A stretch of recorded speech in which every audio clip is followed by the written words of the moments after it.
Hello guys, welcome back to the Grav NHL recap. This time, we're going to go through October 20th NHL games, look at the best stats for the night, look at the best games for the night, and of course the best storylines from yesterday's NHL action. Now there were a total of 13 games last night in the NHL. That's a lot. So this video might be longer than some other ones, but there's going to be a lot to go into this video, so let's just get started with it. Now, the first game of the day was between the Colorado Avalanche and the Carolina Hurricanes. The Colorado Avalanche ended up winning this 3-2-1. But the main storyline here is that first line, which just kept rolling. Nathan MacKinnon, Mikko Rantanen, and Gabriel Landeskog. It just kept going. Landeskog with another 2 goals. Mikko Rantanen with a 3-point night. It was honestly a fantastic night for the Colorado Avalanche players. And that first line just kept rolling, as it has so far. Now, for the first 8 games, Nathan MacKinnon is technically tied for third among goals for the first 8 games. He currently has 8 goals for the first 8 games, which is absolutely amazing. His pace so far has been fantastic, and while other guys like Austin Matthews had a great start as well, Nathan MacKinnon has kind of gotten shoved under the rug. He's done fantastic so far,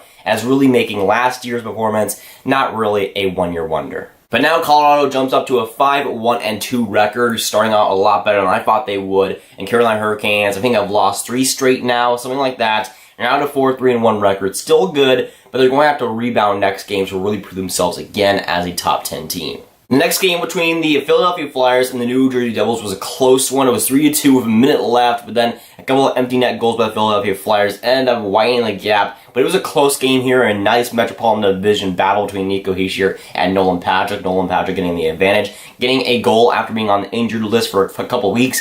That's great to see, and of course the Philadelphia Flyers get a big win here. Now, I don't think that any team really played all that great. It was 21 shots for both teams. It wasn't that great of a pressured game by the offenses, but it was a good defensive game by both teams. The goaltenders were kind of meh, except for Kincaid. He was decent, but it was mostly a power play reliant game. The Devils being 2 for 3 on the power play, and the Flyers being 1 for 5 on the power play. A lot of offense coming there instead of 5-on-5, which is concerning for both teams involved. The next game between the Buffalo Sabres and the LA Kings was pretty much just Buffalo's game. Buffalo winning 5-1, and there was a hat trick. You know what that means. Jeff Skinner ends up getting his 5th hat trick of his career, and I'm going to change the hat a little bit to Buffalo Sabres because they deserve it. What a night for them, winning 5-1. Again, they had to do this against Jonathan Quick. I think he made his return in this game, so Buffalo obviously had a massive grudge against him, and Buffalo getting up to a 4-4 record now. They look pretty good in this game, and of course they have a lot of momentum going off of this. Now this is the exact opposite for the LA Kings. Now the Los Angeles Kings have lost 4 straight games. They're now at a 2-5-1 record. So right now, if they want to make the playoffs like some people had them as, they're going to want to start winning right now. The next game between the Arizona Coyotes and the Winnipeg Jets was what was seeming to be a simple win by the Winnipeg Jets on paper. It ended up being a very good game by the Arizona Coyotes, but they just were not able to get the win, unfortunately. And honestly, I thought Arizona was the much better team. Now, the shots were 45-32 in Arizona's favor. They did get 1 more power play than Winnipeg, but it didn't factor in that much. It didn't score on the power play either, while Winnipeg did score 1 out of 3. When Winnipeg Jets ended up getting this win 5-3, and I thought the Arizona Coyotes were a much better team. They were cycling pretty well. Clayton Keller was an absolute beast, and while the Arizona Coyotes do fall to a 2-5-0 record, I still felt like it looked very, very good today, which has been the story of their season. Looking good, but still not able to get the win. The next game between the Montreal Canadiens and the Ottawa Senators was a pretty fun one. A duel between 2 teams that nobody really expected to be this good. I don't think the Ottawa Senators are really this good, but they did get out the win 4-3 in overtime with Montreal Canadiens. They looked decent, and again, I think it was a pretty sloppy game, and the defense was kind of the second option when the offenses were both rolling. For the Ottawa Senators, this win is gigantic. Now they're up to a 4-2-1 record, and while I don't know if they'll be into the playoffs, of course, they could still be competitive for that. Right now, they are. There'll likely be a drop-off at some point for the Ottawa Senators, but for their fans, you better enjoy it while it lasts, because right now the Ottawa Senators are playing pretty good. But yeah, it also helps when Mark Stone can have a shot like that to get that overtime winner. Whew, that was just straight dirty. The next game between the Detroit Red Wings and the Florida Panthers was an interesting one, with Florida getting the win. Wait a second, Detroit won? Apparently Detroit gets the win. I mean, Gustav Nyquist in overtime. I mean, sure, I'm still not going to believe this. I mean, it's kind of like a far-fetched world where Detroit wins. But hey, I mean, at a 1-5-2 record, it's not the worst in the world. But if Florida were to lose their last game, it would have been the battle between the no-win teams, which would have been pretty cool to see. But Detroit does end up getting the last laugh in the end, and Florida losing again to the freaking Detroit Red Wings. Man, they're going to make my playoff prediction of them making the playoffs look pretty terrible right around now. But man, just a little bit of a side note, those Detroit announcers are absolutely hilarious. Whenever anything would go bad for them, they'd be like, oh my gosh, what is happening? What is life? I'm about to die now. And whenever anything would go right, they would just be like going crazy, like, boom, that's what we need to do. Boom, that's what needs to go right. And it was just hilarious. So the Detroit announcers are fantastic. And watching them, it was a laughing stock. And hey, at least they get their first win of the season now.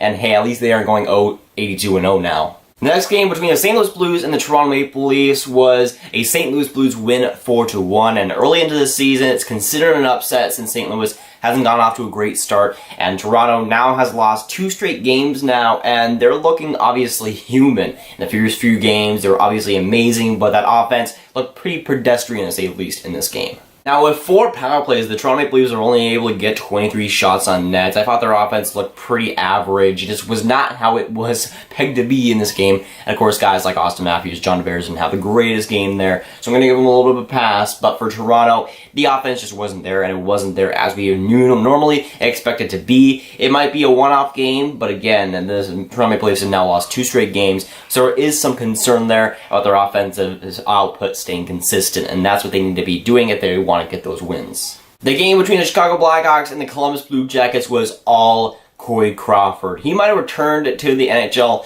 during that Arizona game, but he really returned in this game. Columbus getting 38 shots and Crawford having to save 37 of them. The Chicago Blackhawks defense not looking like the best, but Corey Crawford bailing out that team once again, and it seems like old times saying that.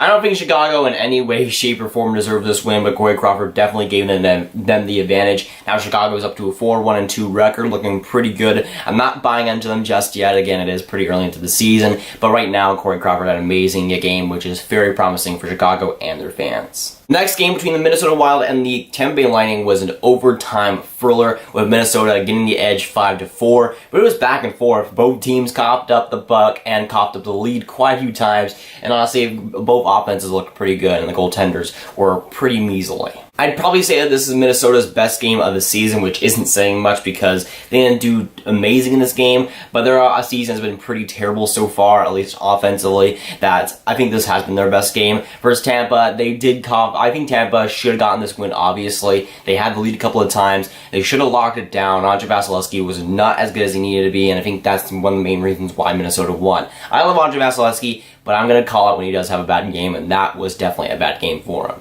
Next game between the Vegas Golden Knights and the Anaheim Ducks really put the result out there that everybody expected. The Anaheim Ducks got smashed in the shots, absolutely outplayed, and the Vegas Golden Knights were the much better team throughout the whole entire game. I've said time and time again this Anaheim Ducks start is not sustainable, and so far in this game and that game versus Vegas, it was definitely the case. Now, Anaheim got 18 shots. To 45 shots for Vegas. Obviously, they're playing like they have been, which is absolutely terrible. They're relying on John Gibson to be an absolute god, and he was once again a god in this game. But man, they can't keep playing like this if they want to make the playoffs. It's just not sustainable. John Gibson is sometimes a god, but he can't play like it every single game. And if Anaheim wants to get wins, they can't continue to play like this. But for Vegas, it's a gigantic win, getting up to a 4-4 record, which, again, looking back from it a couple weeks ago, they would have definitely taken a 500 record. And now for Vegas, against a division rival, they want to get that win, so now that's huge for them. And going forward, they can finally lift the kind of bad start off of their backs now. And now Vegas is starting to finally get rolling, which is fantastic to see. Now in this win versus Anaheim, Fleury passes Glenn Hall for 10th all-time in wins for goaltenders. Obviously, he's been on some pretty good teams with the Vegas Golden Knights and the Pittsburgh Penguins, so he's going to be up there, but he's definitely had a fantastic career in that respect. And while I don't think he's been the most consistent goalie, I don't think he's been the best goalie in the last few years, he definitely has gotten a lot of wins with the Pittsburgh Penguins and the Vegas Golden Knights. It is pretty easy to do so. The next game between the Nashville Predators and the Edmonton Oilers was practically all Nashville. While Edmonton did get a lot of shots on goal, 31, they did end up getting shutouts 3-0 over the Nashville Predators. Oilers. And of course, no points for McDavid now, no points for any of that Edmonton team, which kind of sucks. Would like to see Edmonton get this win over Nashville, make it a little bit of an upset, but Nashville gets another win, and they're definitely rolling the start of the season. Nashville now has a 5-game winning streak and now is 7-1 on the season, definitely performing like a lot of people expected them to be, and so far they've been playing fantastic, being one of the best teams, if not the best team in the NHL right now. They've been really blanking opponents, and so far the Edmonton Oilers, they had to face roughly a pretty great Nashville Predators squad and a pretty hot Nashville Predators squad, which for them will result in a loss. But before this game, Pekka Rinne was put on injured reserve, UC Saros having to command those duties as the starter, and let's just say, I fully expected Saros to be pretty good in this game, and if Saros ends up getting a lot of these starts and ends up playing as good as he has been, I think that he might start stealing some starts from Pekka Rinne, and that will result in a controversy in the goaltending situation, but Saros, I think, has potential to overcome Rinne maybe this year. The next game between the Vancouver Canucks and the Boston Bruins was, of course, the rematch of the 2011 Stanley Cup Final. Most know it pretty well. And this was a great game. I think there was a couple of fights in this game, but overall it was a 1-1 game going into overtime where Brock Besser looks to shoot it, then passes it straight to Bo Horvat, who's wide open, slips it in front of the net, and scores on Yaroslav Halak. A good win by the Vancouver Canucks. They didn't outplay the Boston Bruins at all, but they did end up getting the win and had a 5-3 record. While it is still early, of course, the Vancouver Canucks have had a solid start. The next game between the San Jose Sharks and the New York Islanders ended up going San Jose's way, getting a 4-1 victory for San Jose. And this was a big victory and a big statement for them, and while the New York Islanders I don't think are the best defensive team, San Jose definitely did outplay them and had a lot of shots at 41. They were the much better team, and obviously, I think they're up by over 500 for the first time in this season at a 4-3-1 record. So that's great to see. A few of their guys have been slow starters, have finally gotten goals and finally gotten assists. So that's great to see from them. And for San Jose, again, while it is the New York Islanders, they do tend to allow a lot of goals. This was a great game and a good game to get them back on track. But again, a lot of games being played last night with 13. There was a lot of action. And of course, a lot of great games, a lot of great storylines. So I'm definitely happy, and I'm hoping that you're happy. Hopefully your team won. Mine didn't. Rest in peace, Tampa Bay. But of course, with these videos, I want to hear from you guys. Which games were you watching last night? Which game did you end up watching? Which games were your favorite? What were your favorite moments? What were your favorite games, goals, or storylines? Let me know down in the comments down below. But that's going for it, guys. If you guys do like these Grav NHL recaps, make sure to like and subscribe if you haven't already. Again, tell me down below what games were you watching and what do you think about the games that I listed in this video. I'll see you guys later. Goodbye.